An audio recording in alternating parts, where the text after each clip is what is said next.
आज आम वर्णमाला विषय पढ़ा। आमर वर्णमाला केते प्रकार और कौन कौन पढ़ा कौटू कौ पर्यंत जाना। वर्णमाला को आम दी भाग में विभक्त कराई। गोटे हूँ स्वर वर्ण, गोटे हूँ व्यंजन वर्ण। व्यंजन वर्ण को दी भाग में विभक्त कराई। गोटे वर्ग वर्ण, गोटे हूँ अतिरिक्त वर्ण। ताले आम स्वर वर्ण कौटू कौ पर्यंत जाना।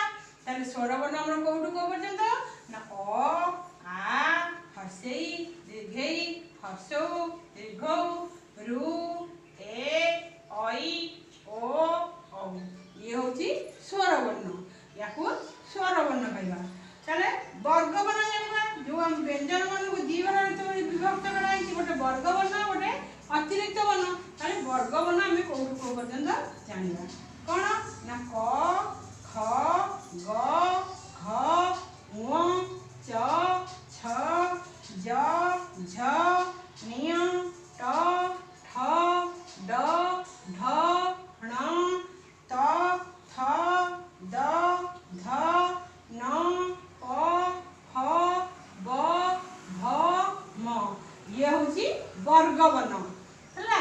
आम यहाँ कौन जाना अतिरिक्त वर्ण।